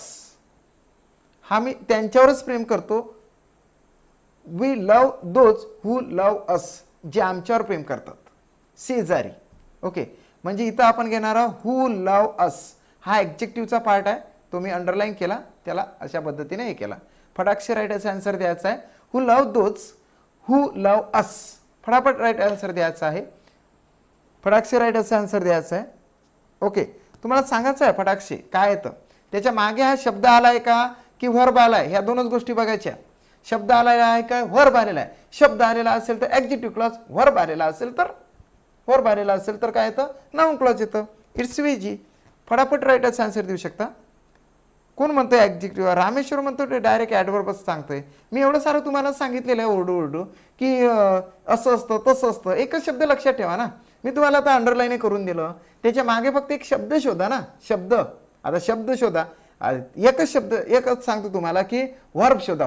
Verb नाही दिसला तर ॲडजेक्टिव्ह क्लॉज म्हणा, व्हर्ब जर दिसला तर नाउन क्लॉज म्हणा. इजी आहे रे. 12 मध्ये ॲडजेक्टिव्ह क्लॉज आहे सर, ॲडजेक्टिव्ह क्लॉज. बघा तुम्ही कोणते पुस्तक उघडून बघा, काही पण बघा तुम्ही, तुम्हाला हे जर सेंटेन्स सापडले तर तुम्ही निश्चितचपणे तिथं राईटच असाल. नेक्स्ट, बरोबर आहे. नेक्स्ट घ्या, 13चं भरपूर वाक्य आहे, 30 ते 40 वाक्य आहे. फटाफट फटाफट घ्यावं लागेल. I have a little shadow which goes in and out with me. Underline केलेला आहे. फटाक्षे चला फटाक्षे.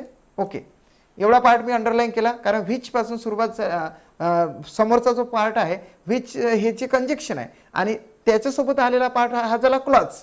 मग त्याच्या मागेच आपण शब्द बघायचा कोणता आहे, तर तो जर शब्द असेल तर ॲडजेक्टिव्ह म्हणा, नाही तर त्याला काय म्हटलं ते, त्या ठिकाणी जर व्हर्ब असेल तर नाउन म्हणा, नाउन क्लॉज म्हणा. राईटच आन्सर द्या, फटाक्षी राईटच आन्सर. फटाफट फटाफट फटाफट. अरे फक्त ॲडजेक्टिव्ह म्हणू नका, तो ॲडजेक्टिव्ह नाही आहे, ॲडजेक्टिव्ह क्लॉज आहे. एडीजे लिहिलं म्हणजे होणार नाही. ॲडजेक्टिव्हचं स्पेलिंग लिहा, CLASU, हे क्लॉजचं स्पेलिंग लिहा, CLAUSC, क्लॉज. फटाफट फटाफट फटाफट. ओके ओके, ॲडजेक्टिव्ह आहे सर. ओके, 14वं घ्या, 14वं. Do you know the girl who is wearing shorts. तुम्ही त्या मुलीला बघितलं का हो की जे शॉर्ट घालून होती, शर्ट नाही म्हणजे छोटे छोटे कपडे घालून होती, अशी लहान मुलीला बघितले का तुम्ही? Okay, do you know the girl who is wearing shorts. Okay, find out what is the right answer. 3 पैकी एक असा राईट आन्सर द्यायचा आहे. खूप इझी आहे हो, खूपच इझी आहे, खूपच इझी आहे, खूपच इझी आहे. Please give me the right answer of this question. राईटच आन्सर तुम्हाला सांगायचं आहे. खूप इझी आहे, खूपच इझी आहे. तुम्ही सांगा, राईटच आन्सर सांगा फटाफट. राईटच आन्सर तुम्ही सांगू शकता. ओके, काय आलं राईटच आन्सर? राईटच आन्सर आहे ॲडजेक्टिव्ह क्लॉज. अगदी राईट आहे कारण हा गर्ल आलेला आहे शब्द. त्याच्यानंतर हा तर बिकॉज आपण घेतला, बिकॉजला काय आपण घेतलेला आहे, ॲडवर्ब क्लॉज घेतलं. आता हा 16वा घ्या. No one knows why she is absent. No one knows why she is absent. आम्हा कोणालाही माहीत नाही ती का अबसेंट आहे, का गैरहजर आहे. आम्हाला काय विचारतं सर, तिच्या घरी फोन करा की, अशा पद्धतीने आपण म्हणू शकतो. So you can type it. 3 पैकी एक कोणता आहे ते तुम्ही सांगू शकता. फटाकसे तुम्ही सांगू शकता. नाउन क्लॉज आहे, ॲडवर्ब क्लॉज आहे की ॲडजेक्टिव्ह क्लॉज आहे. खूप इझी आहे, खूपच इझी आहे. याच्या समोरचा पार्ट हा थोडासा कॉम्प्लिकेटेड असेल, परंतु तो सुद्धा तुम्हाला येईल निश्चितचपणे. भविष्यामध्ये नाउन क्लॉज कोणत्याही परीक्षेत येऊ द्या, फक्त काय TET मध्येच तुम्ही तयारी करणार आहे का, इतर कुठली एक्झामिनेशन निघाली तरी सुद्धा तुमचा क्लॉज कम्प्लीटच आहे या पद्धतीने. ओके, ॲडव्हर्ब क्लॉज कशाला टाकायचं? ओके, हर्ष म्हणतो की ॲडव्हर्ब क्लॉज नाही ना, ॲडव्हर्ब क्लॉज कशाला ॲडव्हर्ब क्लॉज याच्यामध्ये? 16 मध्ये सांगा ना तुम्ही. Noun clause, noun clause, noun clause, noun clause, noun clause, सगळ्यांनी नाऊन क्लॉज सांगितलेलं आहे. 15चा आहे वाटते ॲडजेक्टिव्ह क्लॉज. ठीक आहे, लेट आलेलं असेल ते. ओके, संतोष नाऊन क्लॉज अगदी राईट आहे. 17 घ्या फटाक्षे, फटाफट फटाफट 17चे आन्सर सांगा. 17, 18, 17, 18 दोन दोन मी तुम्हाला दाखवतोय. 17, 18 असे दोन्ही तुम्हाला दाखवतो, म्हणजे आपलं फटाफट होऊन जाणार. 17 आणि 18 दोन दोन घ्या आता. 17 आणि 18, 17 आणि 18. इथं मी तुम्हाला हे सांगतो की नोविंग दॅट ही इज कॉन्विक्ट, एवढा मी अंडरलाईन पार्ट करतो. हा आहे क्लॉज, त्यातला हा क्लॉज आहे. आणि खालचा क्लॉज आहे that I shall get a prize, हा एवढा क्लॉज आहे. 17 मध्ये टाईप करा आणि 18 मध्ये टाईप करा, म्हणजे तुम्हाला क्लॉज कळलेलंच असेल. फटाफट फटाफट आन्सर द्या. वर सुद्धा दॅट आहे, खाली सुद्धा दॅट आहे, परंतु वर काय आहे आणि खाली काय आहे? फटाफट तुम्ही राईटचे आन्सर सांगू शकता. Please give me the right answer of this question. फटाफट राईटचे आन्सर द्या, because your response is very important for मी.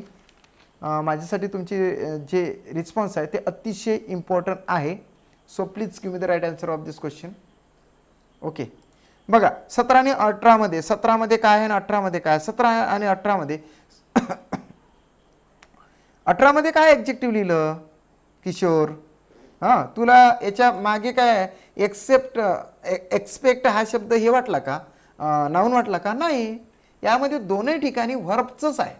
हा नोविंग हा व्हर्बच आहे, जाणून घेणे, आणि एक्सपेक्ट हा व्हर्बच आहे, म्हणजे याच्या मागे व्हर्ब आलेला आहे. व्हर्ब आलेला आहे म्हणजेच हे दोन्ही वाक्य नाऊनची आहे. 17 नाऊन क्लॉज, 18 नाऊन क्लॉज. पुढे जाऊ, पुढे जातोय बघा. 19-20 घ्या आता.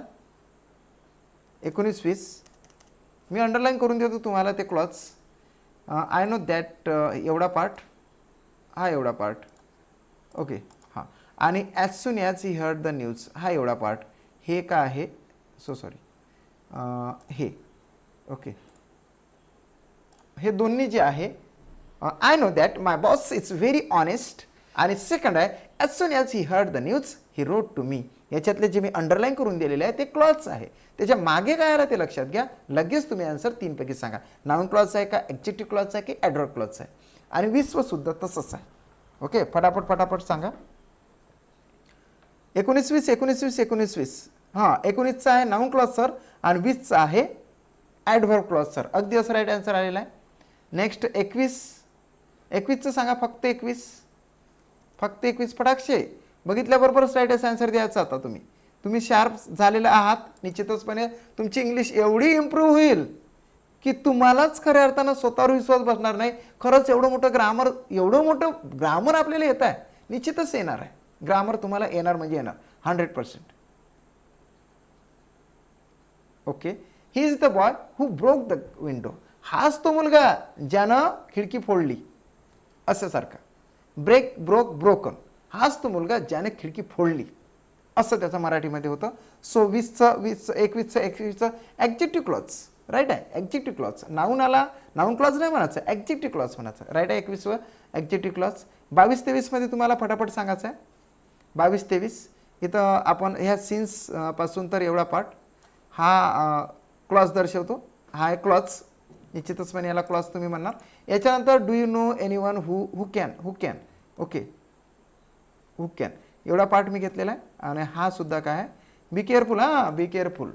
हां, हा पार्ट अंडरलाईन केलेला आहे. अंडरलाईन केलेला जर पार्ट असेल तर अतिशय सोपं जातं. अंडरलाईन केलेला नसेल तर तुम्ही अंडरलाईन करू शकता ना. आता तो अंडरलाईन करायचा, त्याच्यानंतर त्याचावाला जो काइंड आहे तो फाइंड आउट करायचा. कळलं तुम्हाला? फटाफट राईटच आन्सर द्या. 22 मध्ये काय आहे? 22 मध्ये हिरा, सीमा. बघा, बऱ्याच जणांनी ॲडमिशन केलेली आहे. मी तुम्हाला निश्चितचपणे सांगतो की या विद्यार्थ्यांचा माझ्यावर दृढ विश्वास आहे. मी कुठला काय कुठे राहतो काही पत्ता नाही, सरळ सरळ, तरीसुद्धा या विद्यार्थ्यांनी माझ्यावर विश्वास टाकला. मला तुम्हाला सांगतो की मला पैसे पण सेंड केले. मी तर विचार करत बसलो की नेमका हे विश्वासावर चालतं कसं. हाच खरा विश्वास पाहिजे. असा विश्वास तुम्ही पण ठेवा. मी निश्चितचपणे तुम्हाला परीक्षेच्या दिवसापर्यंत शिकवणार आहोत. निश्चितच तुम्हाला पास करून देण्यासाठी मी स्वतः प्रयत्नशील असणार आहोत. ओके, तुमच्याकडून ते करून घेणार आहोत, म्हणून तुम्ही त्या क्लासला या. त्या क्लासमध्ये तुम्हाला अतिशय perfect bit by bit 1 by 1 तुम्हाला शिकवल्या जाणार. या ठिकाणी आपण 70% नॉलेज प्रत्येक चॅप्टरचं घेता, मात्र तिथे 100% मिळणार आहे. तुम्ही उद्या मला कॉल करू शकता. माझा नंबर मी तुम्हाला दाखवलेलाच आहे. 77097709119501 हा माझा नंबर आहे. यावर तुम्ही कॉल करू शकता. You can call me it. Okay, मला तुम्ही याच्यावर कॉल करा. निश्चितच तुम्हाला इन्फॉर्मेशन सांगण्यात येणार. आणि उद्यापासून माझी बॅच स्टार्ट आहे. त्याच्यानंतर मी तुम्हाला सांगणार नाही. उद्यापासून माझी बॅच पूर्णतः स्टार्ट होणार आहे, पहिली batch. Okay okay okay okay 23मध्ये 22मध्ये अच्छा 22मध्ये बघूया. 22मध्ये ॲडवर्ब क्लॉज आहे सर, राईट आहे. सिन्स आहे म्हणून ॲडवर्ब क्लॉज आहे. आणि 23मध्ये बघा ॲब्जेक्टिव्ह क्लॉज आहे. अगदी राईट आहे, कारण इथं एनिवन शब्द आलेला आहे. अगदी राईट आहे, अगदी राईट आहे. हा शब्द आलेला आहे. हा काय वर्ब आहे का सर? नाही ना सर, हा वर्ब नाही, म्हणून तर आम्ही नाउन क्लॉज म्हणत आहोत. वर्ब सॉरी, हा वर्ब जर असता तर आम्ही नाउन क्लॉज म्हटलं असतं. हा वर्ब नाही, म्हणून आम्ही त्याला ॲब्जेक्टिव्ह क्लॉज म्हणत आहोत. 22मध्ये सिन्स आला म्हणून त्याला ॲडव्हर्ब क्लॉज म्हणा. आणि 23मध्ये हा शब्द आला हुच्या आधी म्हणून त्याला ॲब्जेक्टिव्ह क्लॉज म्हणा. 22मध्ये ॲडव्हर्ब आणि 23मध्ये ॲब्जेक्टिव्ह. नेक्स्ट 24-25 फटाक्षर राईट असेल सर द्या. 24-25 though I am poor. Though एवढा शब्द दो. ओके, त्याच्यानंतर I asked to whom he had given the money. Okay, हा एवढा शब्द एवढं असं अंडरलाईन असतं केवळ. आणि हे थोडंसं 25 तुम्हाला थोडं कॉम्प्लिकेटेड जाणार, परंतु एवढे काही कॉम्प्लिकेटेड जाणार नाही. 24 आणि 25 तुम्ही राईट आन्सर देऊ शकता. 24 आणि 25चं राईट आन्सर सगळ्यांकडून अपेक्षित आहे. दो आय एम पुअर, जरी मी गरीब असलो ना, आय एम ऑनेस्ट, मी प्रामाणिक आहो. दो आय एम पुअर, जरी मी गरीब असलो तरी मी प्रामाणिक आहो. तू बघ किती रिच आहे, तुझ्यासारखे तर म्हणजे समोरचं तुम्ही कळू शकता. म्हणजेच दो आय एम पुअर, जरी मी गरीब आहो तरी मी प्रामाणिक आहे. I asked to whom he had given the money. ज्याने मला पैसे दिले त्यालाच मी विचारलं किंवा विचारतोय अशासारखं. 25मध्ये 24मध्ये बघूया काय दिलं तर. 24मध्ये ॲडवर्ब क्लॉज आहे सर, अगदी आहे राईट. ॲडवर्ब क्लॉज आहे कारण सुरुवातीलाच ते कंजक्शन आलेलं आहे. आणि 25मध्ये काय देतं ते बघूया. 25मध्ये सांगा. 25मध्ये ॲब्जेक्टिव्ह क्लॉज आहे. बघा 25मध्ये महत्त्वाचं आहे. 25मध्ये ॲब्जेक्टिव्ह तुम्ही सांगितलं. 25मध्ये ॲब्जेक्टिव्ह का 25मध्ये ॲब्जेक्टिव्ह मला सांगा बरं, का ॲब्जेक्टिव्ह? इथं कोणता नाऊन दर्शवणारा शब्द आला? हा टू काय नाऊन आहे का? हा टू नाऊन आहे, हा प्रोनाऊन आहे? नाऊन नाही, प्रोनाऊन नाही, मग कशाला त्याला विचार करायचा आहे? हा फक्त इथं आला, तो आला. नाहीतर एक्झॅक्टली हे वाक्य असंच असतं. ते आला, तिथं लिहिण्याची पद्धत आहे. ते आय आस्क टू हे काय तर प्रेपोजिशन आहे. हे काय प्रेपोजिशन आहे. खरा आस शब्द आला पाहिजे का? नाही. शब्द जर आला तर तो नाऊन किंवा प्रोनाऊनच पाहिजे. तिथं काय पाहिजे? नाऊन किंवा प्रोनाऊन पाहिजे. त्याच्या इतर जर कोणता शब्द आला तर डायरेक्टली त्याला कट करायचा आणि आस्क लक्षात घ्यायचा. म्हणून 25चं वाक्य अतिशय इम्पॉर्टंट आहे. ते आहे नाऊन क्लॉजचं. कशाचं आहे? नाऊन क्लॉजचं. तिथे एखादा शब्द आला आहे का? नाही, म्हणजे नाऊन क्लॉज. ओके, 26-27 फटाफट आन्सर द्या. सी शुड सी हाऊ फार ही कॅन गो. इथपर्यंत राईट असा आन्सर द्यायचा आहे. हा एवढा पार्ट आहे, एवढा पार्ट. नंतर no sooner did he see us than. Okay, एवढा पार्ट, हा एवढा पार्ट आपण ॲडव्हर्ब करणार. ॲडव्हर्ब म्हणतो की हा एवढा पार्ट आपण अंडरलाईन करणार आहोत. 26 आणि 27मध्ये सांगा. फटाफट 26 आणि 27मध्ये सांगायचं आहे. नाऊन क्लॉज 26मध्ये नाऊन क्लॉज आहे सर, अगदी राईट आहे. 26चं नाऊन क्लॉज आहे. 27चं सांगा. 27च्या प्रतीक्षेत फटाफट सांगा, कारण आपल्याला पुढे जायचं आहे. 27 कुठे काय नाऊन क्लॉज आहे सोनाली? 27 नाऊन क्लॉज नाही आहे. 26 नाऊन क्लॉज आहे. 26वा नाऊन क्लॉज आहे, कारण हाऊच्या पुढे सी अर्थात वर्ब आलेला म्हणून नाऊन क्लॉज. आणि इथे सुरुवातच तर यानं झालेली आहे ना, वर्बने. सुरुवातच हे कंजक्शनने झालेलं आहे ना. सुरुवातीला जर कंजक्शन आलेलं असेल तर ॲडव्हर्ब क्लॉज असतं. अगदी राईट आहे, ॲडव्हर्ब क्लॉजच राईट आहे. लीना, सविता, बरेच जण नव्याने जुळलेले आहात. निश्चितचपणे असे शेवटपर्यंत राहा, शेवटच्या दिवसापर्यंत राहा. पूर्ण जेवण वगैरेच आपलं झालं की मी 9 वाजता डेली येतोय. डेली 9 ते 10:30 वाजेपर्यंत आपल्याला सेशन असतो. त्या 1.5 तासाच्या सेशनमध्ये अर्ध चॅप्टर तर आपण कंप्लीटच करतो आणि 2 दिवसामध्ये किंवा 3 दिवसामध्ये आपलं चॅप्टर कंप्लीट होतं. एकदाचं चॅप्टर कंप्लीट झालं की ते पुन्हा मी तुमच्या भेटीला घेऊन येणार नाही, कारण याच्यानंतरची जे बॅच असेल ते हे सुद्धा पेड असू शकतं नंतरच्या बॅचला. ओके, नेक्स्ट 28वं सांगा फटाक्ष. 28वं, the Ganges which is the holy to Hindus for the longest year. Okay, the Ganga किंवा द गंगेज म्हणजेच काय तर तो पूर्ण याचा समूह. म्हणजे सुरुवातीला गंगा नदी ॲक्च्युली ते ग्लेशियर आहे की रिव्हर आहे अजूनही कळलं नाही, कारण की त्याच्यामध्ये बऱ्याचशा ग्लेशियर नद्या येतात आणि म्हणजे हिमनद्या आहे. हिमनद्या आणि आपल्या नद्या याचं कॉम्बिनेशन बनवून गंगा नदी तयार झाली, म्हणून तिला द गंगेज असं म्हटलं जातं. म्हणून मी एवढा पार्ट अंडरलाईन करतो.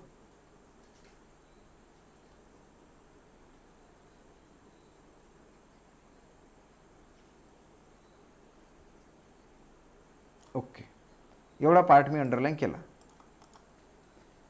Which is holy to Hindus एवढं सांगायचं आहे. आणि हा एक क्लॉज आहे आणि तो कशाबद्दल सांगितला जातो. सो 28चा राईट आन्सर द्या. 28चा आलेला असेल. अगदी सोपा आहे सर. हा तर ॲक्जेक्टिव्ह क्लॉज आहे. विच असलं तर ॲक्जेक्टिव्ह मोस्टली लिहिलं जातं आणि याच्या मागे हा शब्द आहे. ओके, 29 आणि 30चा राईट आन्सर द्या. इवन दो देमपर्यंत. ओके, मी तुम्हाला क्लॉज अंडरलाईन करून देतोय जेणेकरून तुम्हाला लवकर कळेल. इथं आपण हे केलं, हा क्लॉज झाला. नंतर हा व्हाईलपासून ते यूपर्यंतचा क्लॉज झाला. तुम्ही त्याच्यावर राईट आन्सर देऊ शकता. फटाक्षर राईट आन्सर द्या. Even though he enjoy them he was not attach to them. Even though he enjoyed them he was not attach to them.